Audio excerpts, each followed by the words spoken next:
Hi and welcome to this next section on purchasing, which is about creating a purchase order, and also we'll look at how to receipt the purchase order as well. So let's log into Oracle as normal, username and password, and that'll take us to our home page and we'll see our list of responsibilities there, and we'll log into our purchasing super user responsibility and we will navigate down and we will try and open up the purchase order,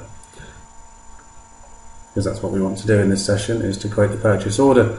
So we go to core forms and we can see it's opened up and it's new and it's for the operating unit UK, and we're ready to create the purchase order. You can see me there as a buyer at Kartakar. This is a standard purchase order.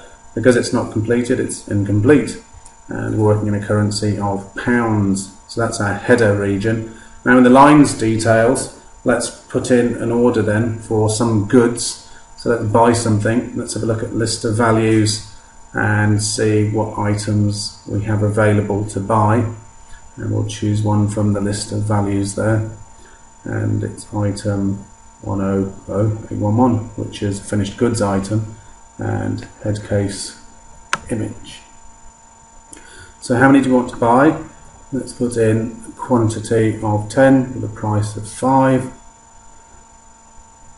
and we'll scroll over and we can see that's a total amount of 50 so far on this one line of the purchase order that we're creating. We'll move over to the next part of the form we need to complete, which is the Shipments Window, and we can see that we want the goods when we bought them to be shipped to the UK manufacturing site, a quantity of 10 all to go there, and happy with that. Let's see if we can go to the distributions window.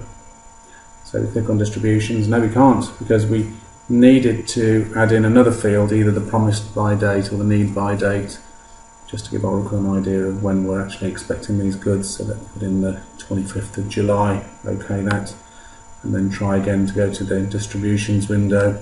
And we're going to the distributions window because we want to put in an account code combination. We want to be able to determine which account is being charged for the purchase of these items. So just scrolling over, clicking into the charge account, which we'll see populate, and we're interested in the account field in the middle at 132,100. And we can see that's to do with the material account. So that's what's being charged for company 20 for the UK. So happy with that. Let's save and move on. We'll close a couple of windows down, close down the distributions, close down the shipments, and go back to the purchase order, and we'll look at completing the next step now. So just going back, and we're back in the purchase order, and now we've got a purchase order number. We didn't have one before, but because we've completed the entry of the purchase order number, we have a purchase order number there, which is to do for the line item of what we're ordering, which is the iPhone head case for £50. But we can see it's a status of incomplete, so we need to approve it. So on the bottom right, we'll click on the button approve, and we don't have a supplier. So when I was entering this purchase order, I needed to put in a supplier, so Oracle tells you anything that's incomplete that you need to complete before you can approve. So let's click on the pick list and let's choose a supplier that we want to buy from, put in the wildcard percentage, see a list of suppliers there, and let's go for Toshiba, for example. So we'll select Toshiba and we'll click OK to that, and that will enter in the supplier and automatically the supplier site as well for this particular supplier. So now we should be able to click on approve and try and approve this purchase order. So we click on approve, and this now takes us to the approval screen. I want to submit that for approval. I'm happy as it is. I'm just going to click OK, and what I'm looking for is a change of status of this purchase order from incomplete to something else, which should be approved, and it is. Good. So we have a status of approved. So what we have now is an approved created purchase order on the system with its own unique purchase order number, which I'm just going to copy because I want to now go to the next step, which is receipt that purchase order. So I'll make sure I'm in the right area. So I'm just going into purchase orders, just going to now receiving. So receiving receipts, this is where we go to receipt goods. So I'm imagining I've received those goods now from Toshiba, and I want to receipt my purchase order, make sure I'm in the right organisation. which is UK manufacturing, and I want to create a receipt. I get a receipt header in a moment. Just paste in that purchase order number and click find. So we're finding that purchase order number to receipt against, and it will bring it up in a second. There we go.